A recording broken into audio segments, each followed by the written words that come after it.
Olá, este é o Eco Senado e você vai ver nessa edição.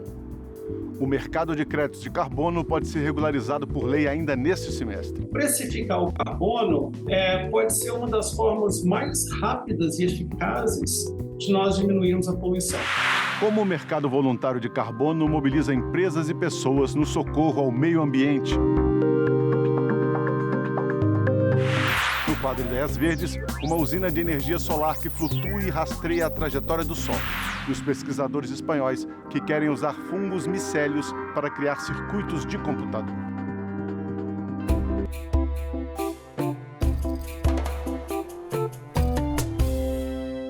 O Senado pode aprovar ainda nesse semestre a tão esperada e necessária regulamentação para o mercado de créditos de carbono.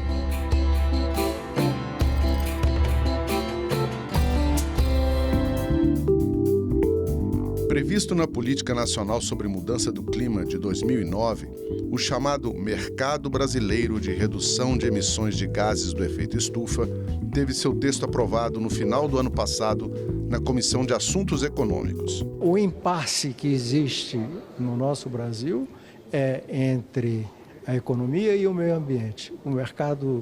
A regulamentação do mercado de carbono justamente acaba com esse impasse, porque traz vantagens econômicas para aqueles que não desmatam, aqueles que preservam o meio ambiente e com certeza vai diminuir de maneira dramática o desmatamento no Brasil. Basicamente, a compra e venda desses títulos será feita em bolsas de mercadorias e futuros, bolsas de valores e outras entidades autorizadas pela Comissão de Valores Imobiliários, a CVM. O projeto é um dos mais importantes na pauta do Senado deste ano. Tão importante que o parecer sobre o texto na Comissão de Meio Ambiente vai ser dado pela própria presidente, a senadora Leila Barros, do PDT do DF. Integrantes da comissão defendem que a proposta seja colocada em pauta rapidamente. Nós temos floresta como ninguém tem, né? Nós temos hoje no Brasil com 66% de cobertura original. Claro, isso não é só floresta, correto? Não é só floresta, mas a grande maioria disso é floresta, né? E essa floresta é um tesouro, né? E ela só vai valer se ela tiver valor em pé, né? E o crédito de carbono é extraído exatamente em cima dela em pé, produzindo, né, na sua natureza aquilo que lhe é devido. Se a gente se habilitar, se organizar, se regulamentar, nós temos como para a mesa de negociação. Pela exigência do momento do Brasil e do mundo, ele será aprovado e será um referencial para o Brasil de uma legislação moderna, avançada nesse campo, onde possa haver investimentos financeiros por pagamento de serviços ambientais, até mesmo para os pequenos e médios produtores rurais. O Brasil tem um potencial bilionário na geração de crédito de carbono. As estimativas falam em 300 bilhões de dólares até 2050. Mas para isso acontecer, é preciso regular, mas regular direito, como defende Eugênio Pantoja, do Instituto de Pesquisa Ambiental da Amazônia. O Brasil hoje ele tem esse dispositivo na Política Nacional de Mudança Climática, e mais recentemente foi instituído um decreto que tenta regulamentar, né, o mercado brasileiro de emissões, né, e também alguns projetos de lei que estão sendo discutidos tanto no Senado Federal quanto no Congresso. Mas o que efetivamente tem hoje de legislação, que é esse decreto, ele infelizmente não dá a segurança jurídica necessária para que o mercado de carbono seja estabelecido de uma forma mais efetiva no Brasil. O que o decreto, né, estabeleceu no âmbito de mercado brasileiro de emissões, que tem um conjunto de falhas e de inconsistências naquele decreto, né, que faz com que essa insegurança jurídica hoje esteja estabelecida. Então, ele precisa estar estabelecido como um mecanismo de mudança do clima e de redução de emissões de gases de efeito estufa, e não como instrumento de gestão ambiental, como está estabelecido no decreto. As metas, como eu comentei ainda há pouco, né, e todo um conjunto de outras fragilidades que tem estabelecidas naquele decreto que foi instituído o ano passado. Uma coisa que a gente não deve fazer é o seguinte, tributar, por exemplo, o conteúdo de carbono no óleo diesel e na gasolina e dar um voucher para as pessoas pegarem ônibus. A gente não quer fazer isso. Por quê? Porque senão o uso daquele transporte continua sendo o mesmo. É muito mais interessante a gente transferir uma quantidade fixa de renda que cubra as perdas de renda que aquela família teve. Por quê? Porque todo mundo que tiver uma alternativa de ir para o trabalho, por exemplo, minimizando o uso de transporte que seja baseado em combustível fóssil, vai fazer isso, vai ter incentivo de fazer isso. O mercado de carbono é uma prioridade para o setor industrial, é um tema que há muito tempo vem sendo discutido, vem sendo debatido, né, com os setores industriais. Hoje, o que nós temos de definição técnica é que se o Brasil fosse escolher um sistema de precificação de carbono, o melhor sistema seria um sistema baseado no mercado. Então, essa é a posição da CNI por um mercado de carbono regulado sob a ótica do Cap and Trade. No Brasil, ao longo das últimas décadas, o segmento responsável por mais da metade das emissões de gases do efeito estufa tem sido a mudança de uso do solo, desmatamentos e queimadas, basicamente. Em 2021, essas atividades lançaram na atmosfera mais de 1 bilhão de toneladas brutas de gás carbônico equivalente. Além de identificar as emissões, o CEG Brasil também reuniu em um hot site 87 soluções nos setores de transportes, energia elétrica, resíduos, agropecuária e mudanças de uso da terra e florestas. Nós precisamos fazer com que a floresta viva seja o grande impulso deste conceito econômico. Hoje nós já temos o mercado voluntário e o Brasil precisa construir um mercado regulado de crédito de carbono, para que floresta seja um ativo econômico, floresta, a partir da captura do carbono, seja uma nova commodity global, para que isto impulsione, a partir de unidades de conservação, unidades de restauro, e estas são as missões, inclusive, que nós estamos em construção, estaremos entregando o nosso plano estadual de restauro na próxima COP em Dubai. Com certeza é um indutor, né? É um incentivo econômico para que as transações aconteçam.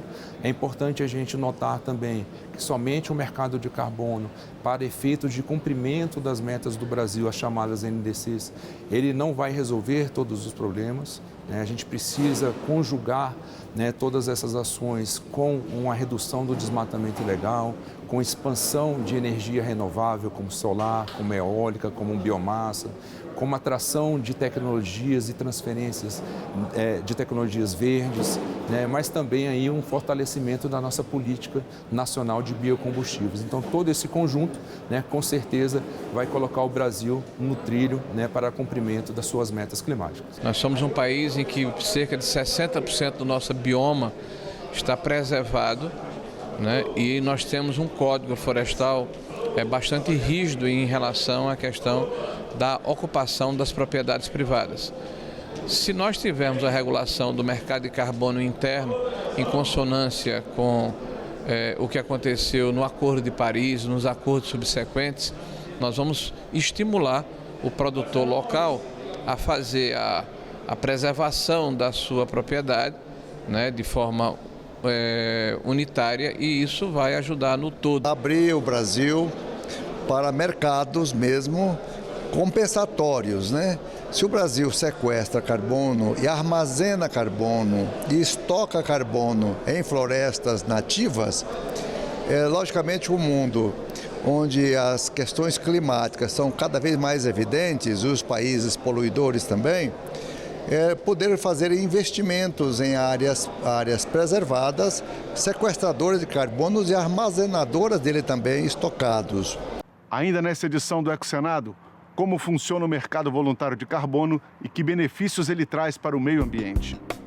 O Brasil pode ter uma política nacional de qualidade do ar. O relator da matéria é o senador Fabiano Contarato.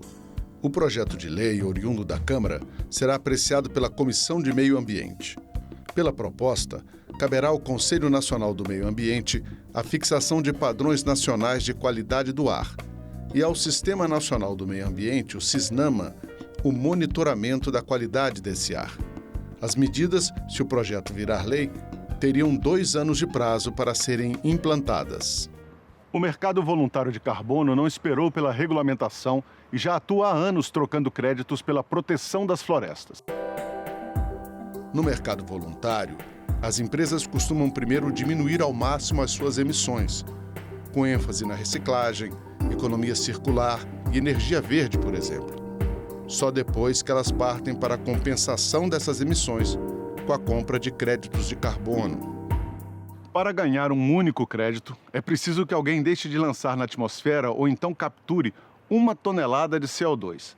Essa é a unidade padrão do mercado de carbono. Temos hoje um mercado voluntário, especialmente focados para o carbono florestal, né, que é uma demanda crescente em termos de empresas que têm interesse em produzir os créditos de carbono oriundos do mercado de floresta.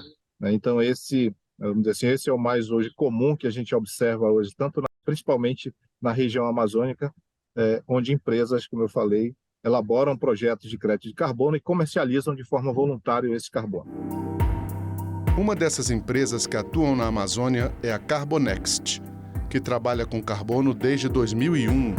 A gente traz projetos de soluções baseadas na natureza, então são projetos que protegem a floresta ou projetos que vão reflorestar áreas degradadas. São áreas que estão sob ameaça de desmatamento, então são áreas na fronteira da soja, são áreas que têm muitas madeireiras ilegais ou madeireiras legais ao redor, tem estradas, então elas têm uma constante pressão na floresta e a gente, com esses projetos, a gente protege essa área, então a gente não deixa que aconteça queimadas, que aconteçam invasões, retirada de madeira e tudo que possa, né, gerar esse desmatamento, e esse desmatamento geralmente vira emissões de gases de efeito estufa.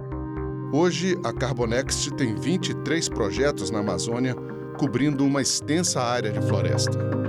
Esses 23 projetos, eles protegem mais ou menos 2 milhões de hectares na Amazônia, então é uma área bem grande, é uma área bem significativa.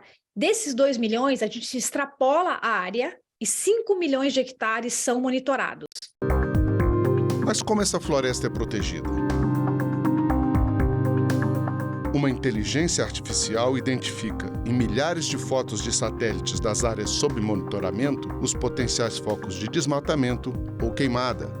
A partir do momento que a gente tem um alerta, vem alguma coisa diferente que a gente ensinou essa inteligência artificial, o que a gente precisa dessa leitura, que é o desmatamento, né, que é a mudança do uso da terra. A gente dá para os nossos especialistas, são 12 especialistas de sistema de informação geográfica.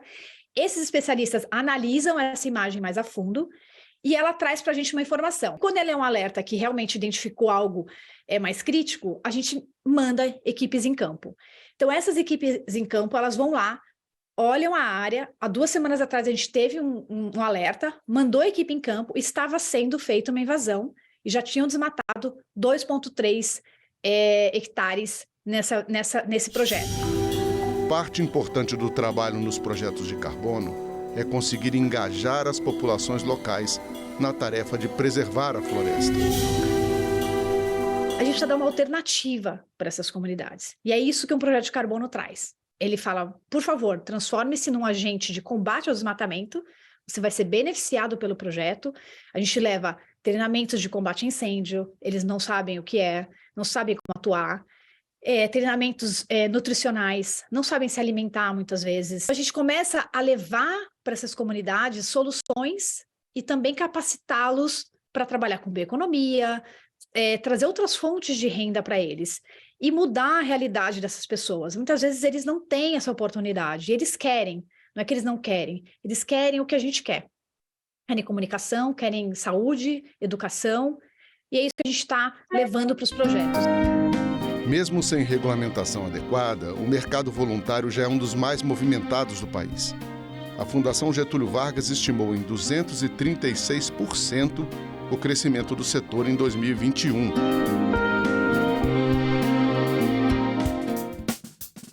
Acontece em Bento Gonçalves, no Rio Grande do Sul, de 9 a 11 de maio, a 9ª edição da FIEMA Brasil, uma feira que reúne empresas e instituições do setor ambiental para a troca de experiências entre profissionais, especialistas e acadêmicos. Vão ser apresentados relatos de soluções ambientais, tecnologias e inovação. Na última edição, em 2018, a feira reuniu 79 expositores de 7 países e recebeu 7.000 visitantes. Para mais informações, acesse fiema.com.br. Mercados de carbono. Tiramos agora as principais dúvidas com o professor Ariaster Chimelli, especialista em economia do meio ambiente. O que levou à criação dos mercados de carbono? A ideia do mercado de carbono é essa, é você colocar um preço numa tonelada de carbono, limita a quantidade que pode ser emitida, e aí para eu emitir eu tenho que ou adquirir uma unidade do governo ou comprar uma unidade no mercado secundário de outra empresa que tem um crédito sobrando, e aí, no final das contas, o que isso faz comigo? Isso coloca um preço na minha poluição. Agora, a poluição custa dinheiro. Por quê? Ou eu tenho que comprar um crédito, que custa dinheiro no mercado, ou eu tenho que abrir mão de um crédito que eu tenho. E eu deixo de ganhar dinheiro com aquilo. Como funciona o mercado europeu, por exemplo? É um grupo de países que decidiu limitar o volume total de emissões de carbono. Como é que eles fazem isso? Eles concordam nesse total e fraccionam esse total de emissões em pequenas quantidades. Esses são os créditos de carbono. Então, para você emitir 1 tonelada de carbono, você tem que ou comprar ou, de alguma forma, adquirir um crédito de carbono. Tá? E a ideia nesse mercado é que, ao longo do tempo, o volume máximo de carbono, o número máximo de créditos, vai diminuindo. Então, se eu quiser poluir 1 tonelada de carbono e eu sou regulado nesse mercado, eu tenho que, no final de um ano, mostrar que eu tenho créditos suficientes para justificar aquela tonelada de carbono que eu emiti. Isso ajuda mesmo a reduzir as emissões? Funciona. A evidência que a gente tem, quando a gente olha para o mercado europeu especificamente, mas não somente, por exemplo, a província de British Columbia, no Canadá, também usa esse mecanismo, é de que sim, as emissões estão caindo, sim. Alguns estudos estimam cerca de 15% de queda das emissões reguladas, né? Nem toda emissão é regulada. Não acontecem fraudes nesses mercados? Em alguns casos de mercados voluntários, o crédito de carbono está descolado da redução de carbono, né? Então, isso pode ser muito problemático e pode tirar a credibilidade desses mercados voluntários. Claro que as empresas que participam desses mercados têm todo o interesse de fazer uma coisa que seja confiável, né? Mas o que nós temos no momento com esses mercados voluntários é uma falta de padrão. E quando você tem uma falta de padrão, você abre portas para questionamentos, seja por razões científicas, ou técnicas, ou até, possivelmente, por uma questão de má-fé que possa acontecer. Como isso pode ajudar a economia? Uma grande pergunta que se faz é o seguinte: tudo bem, o crédito de carbono, no final do dia, e o mercado de carbono, eles vão aumentar o preço de 1 tonelada de carbono, né? Ou eu vou ter que comprar um crédito, ou eu vou ter que abrir mão de vender um crédito. Tá legal. O que isso vai fazer com a economia? Isso vai desacelerar a economia, porque agora eu estou aumentando o custo para as empresas? Isso vai diminuir o emprego? O que os pesquisadores têm notado é que isso não tem acontecido. Na prática, o que tem acontecido nesses países que adotaram algum tipo de precificação de carbono, pode ser via imposto ou por crédito de carbono, é um leve crescimento do PIB e um leve crescimento do emprego. Mas como isso funciona na prática? Vários países, por exemplo, combinam créditos de carbono para alguns setores com impostos sobre carbono para outros setores que não são cobertos pelos créditos de carbono. E isso faz com que a gente consiga mudar o que a gente chama de preços relativos, ou seja, produtos e atividades que poluem mais vão ficar mais caras e atividades mais limpas vão ficar relativamente mais baratas. E com isso a gente consegue, ao longo do tempo, transferir recursos de atividades mais sujas para atividades mais limpas, gerar empregos mais limpos, gerar um capital mais limpo. E o Brasil? Já tem mercado regulado? O Acordo de Paris existe a possibilidade de países comprarem e venderem créditos de carbono nesse mercado internacional. Mas para que isso aconteça, cada país vai ter que ter uma forma de verificar aqueles créditos de carbono, aquilo de fato corresponde a uma redução de emissões. Ele vai ter que ter uma câmara de compensação para ver quem está vendendo e quem está comprando e qual é o estoque total. E ele vai ter que, de alguma forma, certificar aquele crédito de carbono. É nessa direção que o Congresso brasileiro vem avançando e vem tentando criar um arcabouço. Qual o potencial do Brasil nesse mercado? Ele tem um potencial gigante, existe uma oportunidade gigante para nós sermos muito importantes nesse mercado. Tá? Nós temos várias oportunidades, por exemplo, de gerar eletricidade com baixo carbono, nós temos oportunidades de transformar a nossa agricultura de forma que ela emita menos, nós temos oportunidades para rastrear a cadeia de produção de gado e diminuir as emissões de metano. Isso tudo pode gerar créditos de carbono que pode viabilizar muitos projetos, e podem bancar a expansão de muitos projetos na economia brasileira, que vão gerar emprego, vão gerar valor, vão contribuir para o PIB, e vão mudando a cara da economia, no sentido que a gente vai estar dando mais incentivo às atividades mais limpas. Como ajustar isso dentro da reforma tributária? Se você arrecada mais com imposto sobre poluição e menos com folha de pagamento, você coloca várias pessoas na mesa. Os empresários que não vão perder com um tributo novo, que é uma substituição, os trabalhadores que vão ter o interesse de, enfim, ver o aumento da oferta de trabalho, agora estou desonerando a folha de pagamento, ou seja, tributo agora não está vinculado a empregado, é vinculado a poluir. E os ambientalistas vão também sentar na mesa porque você tem uma transformação mais limpa da economia. Então, esse é o caminho a ser seguido? Vários países estão fazendo isso. Começou nos anos 90 com os países nórdicos e a adesão está aumentando muito de países que estão tributando poluentes e diminuindo a tributação de outras coisas que desaceleram a economia. Em 22 de abril de 1970, aconteceu o primeiro grande evento mundial em defesa do meio ambiente. Nos Estados Unidos, 20 milhões de pessoas foram às ruas protestar, depois que o derramamento de mais de 11 milhões de litros de petróleo bruto poluiu uma enorme faixa do litoral da Califórnia. O acidente foi causado por erros de segurança e falhas na legislação da época. Em 2009, a ONU oficializou a data como Dia Internacional da Mãe Terra, expressando a preocupação com a degradação ambiental e os impactos negativos na natureza resultantes da atividade humana.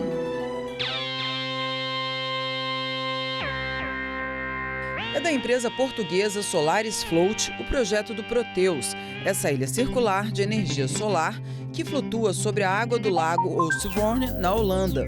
Seus 180 painéis solares de dupla face podem rastrear a trajetória do Sol, melhorando em até 40% a geração de energia. Estruturas como Proteus, com 38 metros de largura, produzem 73 kW de energia e são ideais para locais densamente povoados, onde cada metro de terreno é precioso. Na Universidade da Catalunha, na Espanha, pesquisadores querem usar os fungos micélios para criar circuitos de computador. A rede de disparos elétricos dentro do fungo é muito similar às sinapses do cérebro e forma um sistema de comunicação mais complexo do que muitas línguas humanas. Mas o caminho ainda é longo até se chegar ao chamado computador biológico. Os sinais elétricos no tecido do fungo são tão complexos que as mais modernas técnicas da neurociência não foram capazes de decifrá-los. O EcoSenado acaba aqui. Obrigado pela companhia. Se você quiser rever ou compartilhar esse ou qualquer outro programa da TV Senado, acesse nosso site senado.leg.br/TV. Também estamos no YouTube e nas outras redes sociais. Abração, até a próxima!